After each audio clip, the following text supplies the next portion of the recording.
భారతదేశానికి world cup ఏమైనా తీసుకొచ్చాడా cricket ఆడి?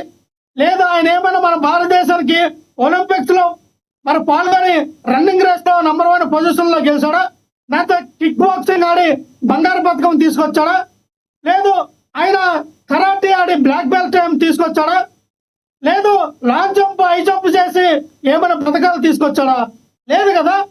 ఎంత నిస్సిగ్గుగా ఒక డ్రగ్స్ కన్స్యూమ్ చేస్తున్నటువంటి ఒక ఎంపీ ఒక ఫ్లెక్సీలు మీరు ఎంత నిస్సిగ్గుగా ఎంత ఏమంటారంటే అదొక దౌర్భాగ్యం. అంత బహిరంగ ఫ్లెక్సీలు కట్టి చేస్తారా? ప్రజలు మీ వైపు ఉన్నారా? ప్రజలు మీ వైపు లేరండి. మీ టీడీపీ నాయకుల్లో మీకు బజలు చేసినటువంటి కొంతమంది ఎవరైతే ఆ డ్రగ్స్ తాగుతారో, ఎవరైతే మద్యం తాగుతారో, ఎవరైతే గంజాయి తాగుతారో ఆ వ్యక్తులు పెట్టిన ఫ్లెక్సీలు అవి. ఇప్పటికే ఏలూరంతా కూడా 24 గంటలు మద్యం జరుగుతోంది, ఏరులై పారుతూ ఉంది. ఏ కిరాణా షాపుకి వెళ్ళా, ఏ షాపులో వచ్చేసినా 24 గంటలు బెల్ట్ షాపులు పెట్టి మద్యం ఏరులై పారుతూ ఉంది. దాన్ని అడగట్లేదా? మీకు ఎంపీ టికెట్ ఇచ్చింది ఎందుకు? గతంలో మీరు అన్నారు కదా ఇక్కడ డ్రగ్స్ ఎక్కువ ఉంది, ఆ డ్రగ్స్ కల్చర్ మేము అరికడతాం, డ్రగ్స్ లేకుండా నిర్మూలిస్తాం, డ్రగ్స్ ఇచ్చేయమని అన్నారు కదా. సరే ఇదే పవన్ కళ్యాణ్ గారు మీకు సపోర్ట్ చేశారు కదా. మరి ఆ పవన్ కళ్యాణ్ గారు మేము అడుగుతున్నాం, అయ్యా పవన్ కళ్యాణ్ గారు ఈ పుట్ట మహేష్ కుమార్ యాదవ్ని గెలిపిస్తే డ్రగ్స్ కంట్రోల్లో ఉంటుంది, డ్రగ్స్ లేకుండా చేస్తాము, డ్రగ్స్ నిర్మూలన ప్రాంతంగా చేస్తామన్నారు కదా. నిర్మూలించలేదు, కట్టడి చేయలేదు. డ్రగ్స్ వద్దు bro, Nara Lokesh bro, drugs వద్దు. మేము చెప్తూ ఉన్నాం డ్రగ్స్ వద్దు, సమాజాన్ని కాపాడండి అని. ఎందుకంటే అటువంటి వ్యక్తుల్ని మీరు ఎలా సపోర్ట్ చేస్తారండి? అటు బిఆర్ నాయుడు, ఇటు పుట్ట మహేష్ కుమార్ యాదవ్, అటు చూస్తేమో అరవ శ్రీధర్. ఆయనకేమో ప్రభుత్వం ఇప్పిస్తే ఇప్పుకొని తిరిగాడు. ఒక అమ్మాయిని మోసం చేశాడు, ఒక ప్రభుత్వ ఉద్యోగిని వాడుకున్నాడు, పెళ్లి చేసుకుంటానని చెప్పి కళ్ళబల్ల మాటలు చెప్పి ఈ రోజున అమ్మాయి మీద కేసు పెట్టి అమ్మాయిని జైలు పంపి వాడేమో న్యూడ్ వీడియోలు ఒక 100-150 పైన ఉన్నాయండి. రోజుకు ఒక దరిద్రం వీడియో బయటకు వస్తామని ఆ వ్యక్తి పైన చర్యలు లేవు. ఇది చూస్తే మీ ఇంత నారా లోకేష్ గురించి మనం మాట్లాడాం. నారా లోకేష్ గారి వీడియోలు వచ్చినాయి బయటికి, నారా లోకేష్ గారి ఫోటోలు వచ్చినాయి బయటికి. ఏ ప్రభుత్వం ఉన్నా ఇదే విధంగా ఉందంటారు. ఏ ప్రభుత్వం ఉన్నా లక్ష్మణరావు గారు ఏ ప్రభుత్వం ఉన్నా ఇదే ఏముంది గర్వకారణం? ఏ ప్రభుత్వం ఉన్నా ఇలాగే ఉందంటారు. గతంలో వైసీపీ అనంతబాబు కావచ్చు, లేదంటే ఇంకొక ఆయన ఉన్నాడుగా గోరెంట్ల మాధవ్ కావచ్చు, ఇందాడ ప్లే అయిని, లేదంటే ఇప్పుడు పుట్ట మహేష్ కావచ్చు, అరవ శ్రీధర్ కావచ్చు. ఏ ప్రభుత్వం ఉంటే ఏముంది గర్వకారణం? ప్రజలకు ఏం మేలు చేయలేదు అంటారు. గతంలో జగన్మోహన్ రెడ్డి గారు అనంతబాబుని వెంటేసుకుని తిరగకుంటుంటే బాగుండేదేమో. నిన్న మాట్లాడిన దానికి ఒక అర్థం ఉండేది. ఇప్పుడు లక్ష్మణనాథ్ గారు ఇప్పుడు నేను అన్నదేనంటే బాలకృష్ణ గారి వాక్యాల్ని సమర్థించారండి. ఎవరు? మన ప్యానలిస్ట్ అయినటువంటి వేణుగోపాల్ చెప్పలేదే, వేణు గారు ఖండించారు. ఎలాగే సమర్థిస్తారని నాకు అర్థం కాదు. లేదు ఖండించారన్నారు, ఖండించారు, సమర్థించారు. తీసుకోలేడు, ఆయన అభిమానుల కోసం మాట్లాడినాడు. అది కరెక్ట్ కాదని ఆ రోజు ఎవరి కోసమైనా సరే సార్, ఎవరి కోసమైనా సరే బాలకృష్ణ లాంటి ఒక ప్రజాదరణ అభిమానులు ఉంటారు. ఇది ప్రతినిధి చేయాలని ఎవరు మాట్లాడు, అలాంటి మాటలు ఎవరు ఖండిస్తారే కానీ దాన్ని సమర్థించరు. వైఎస్ఆర్సీపీ వాళ్ళు సమర్థించేమో, వైఎస్ఆర్సీపీ నాయకులు సమర్థించే. వేణుగారు ఒక్క నిమిషం. నేను అన్నదేనంటే ఇదే బాలకృష్ణ గారు అటువంటి తప్పుడు మాటలు మాట్లాడారు. అది ఆ రోజున అదే అన్నారు జగన్మోహన్ రెడ్డి గారు. ఒక పెద్దడు కదయ్యా లాగి చంపకెళ్ళి ఆవిడ కొడితే మీ బామ్మతో ఏదో లైన్లోకి వచ్చేవాడని. మేము అన్నదేనంటే బాలకృష్ణ అవనివ్వండి, నారా లోకేష్ అవనండి, అరవ శ్రీధర్ అవనండి, పుట్ట మహేష్ కుమార్ అవనివ్వండి, అటు బిఆర్ నాయుడు అవనివ్వండి, ఎవరైనా సరే ఇటువంటి వాళ్ళు ఎందుకు టీడీపీ వినండి సార్ తల్లికి చెల్లికి న్యాయం చేయలేదన్న ఎందుకు మీరు సార్? అదే అలా పర్సనల్ ఫ్యామిలీ మ్యాటర్ సార్. అది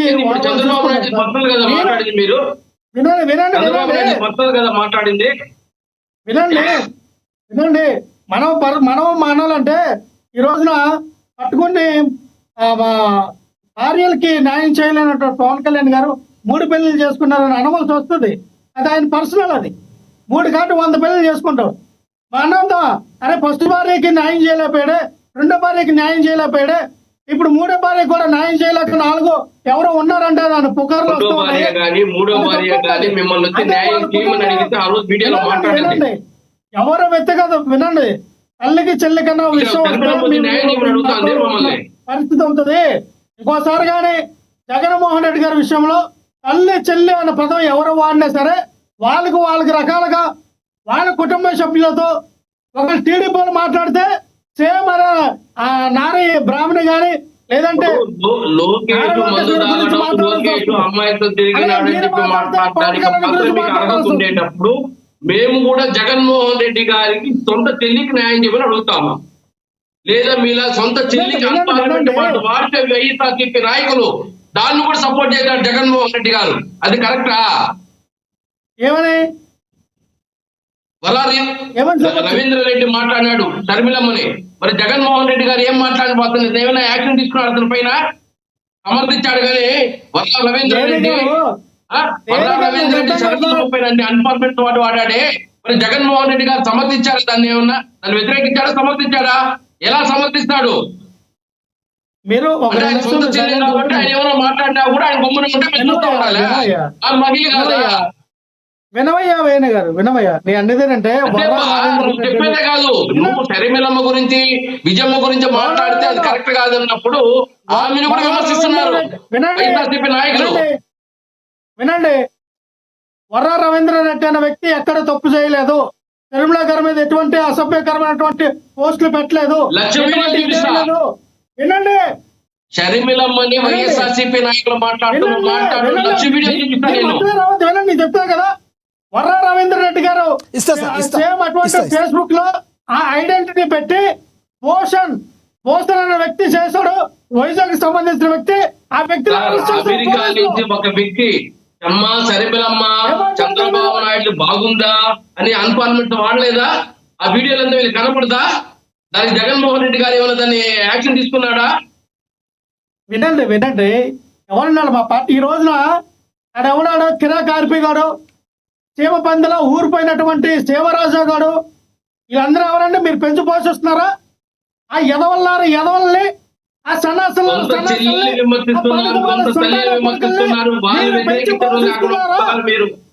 ఆ కిరాక్ ఆర్పి గారిని ఈ సీమాంధ్ర అడవడే సీమరాజు అంటే సీమ పందిలాగా బలిసినటువంటి ఆ ఇద్దరు ఎదవల్ని మీరు రోజా గారిని కానీ లేదంటే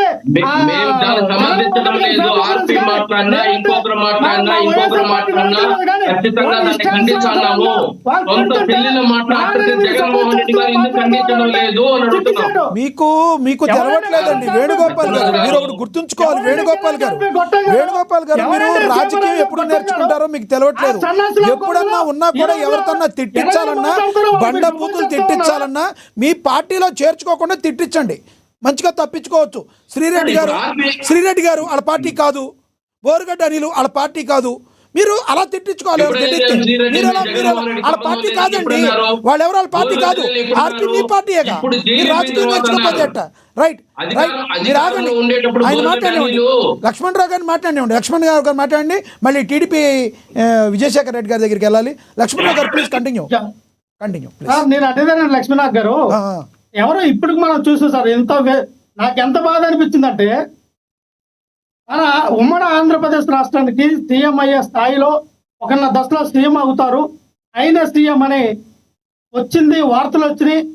బొత్స సత్యనారాయణ లాంటి ఒక లెజెండరీ పర్సన్ని ఆయన యొక్క ఆస్తిని యాసని కూడా ఆయన యొక్క బాడీ లాంగ్వేజ్ను కూడా ఎంత దారుణం అండి, అంత అసభ్యకరంగా విక్లిశాస్త్రంతో అలాగే మాట్లాడుతుంటే ఎవరు చేస్తున్నారు? ఒక సీనియర్ నేతను అలా మాట్లాడటం 100% తప్పది. చంద్రబాబు నాయుడు గారైనా కనీసం ఖండించారా?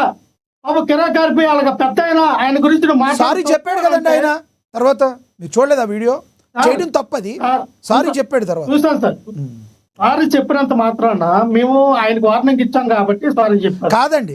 చంద్రబాబు గారు అది తప్పని చెప్పబట్టి ఆయన ఖండించబట్టి చెప్పారు. మేము అనేది ఏంటంటే తప్పు సార్. ఒక హావభావాలు, ఒక భాష, ఒక ప్రాంతీయతని, ఒక్కొక్క ప్రాంతానికి ఒక్కొక్క యాస ఉంటది, భాష ఉంటది. మా ఉత్తరాంధ్ర యాస వేరు, మా భాష వేరు సార్. అంటే ఒకటి లక్ష్మణ్ రావు గారు ఒకటి చెప్పండి, ఒక్క మాట మీకు ఒక క్వశ్చన్. ఇప్పుడు ఏ సామాన్య వ్యక్తి మాట్లాడినా తప్పేనా అది ప్రభుత్వం ఖండించాలా? ఓన్లీ పార్టీతో సంబంధం ఉంటేనే ఖండించాలా? సార్ ఇక్కడ సామాన్య వ్యక్తి అంటే అదే కిరాకార్పి అపాయింట్మెంట్ లేకుండా చంద్రబాబు నాయుడు గారిని కలగలడు, నారా లోకేష్ కలగలడు, పవన్ కళ్యాణ్ ఆయన కాదు సార్, ఆయన కాదు. గతంలో మీ పార్టీ కానీ కాదు, గతంలో ఒక్క మాట సార్, ఒక్క మాట, గతంలో మీ పార్టీ కానీ, ఒక్క నిమిషం, గతంలో మీ పార్టీ కాదు వాళ్ళు, శ్రీరెడ్డి గారు మీరు చెప్తుంటారు కదా మీ పార్టీ కాదు, బోరుగడ్డ అనిలు మీ పార్టీ కాదు, దారుణాతి దారుణంగా తిట్టినప్పుడు ఎందుకు వాళ్ళని శిక్షించలేకపోయారు? వాళ్ళ మీద కేసులు కూడా ఉన్నాయి. అప్పుడు మీరు ఎందుకు రియాక్ట్ కాలేదు? యాక్షన్ ఎందుకు తీసుకున్నారు? వినండి, ఆ రోజున మీరు కేసులు పెట్టుకుంటే ఆ కేసులన్నీ ఈ రోజున వచ్చినాయి కదా, బోరుగడ్డ అనిల్ అరెస్ట్ చేశారు కదా, శ్రీరెడ్డి గారిని మీరెందుకు చేయలేదంటే వీళ్ళు చేశారంటారేంటండి? వినండి చెప్పండి సార్. శ్రీరెడ్డి గారిని విచారణకు పిలిపించారు కదా, బోరుగడ్డ అనిల్ అరెస్ట్ చేశారు కదా, మీరు అధికారంలో పెట్టినప్పుడు ఆ కేసులు మీరు పెట్టిన కేసులే కదా.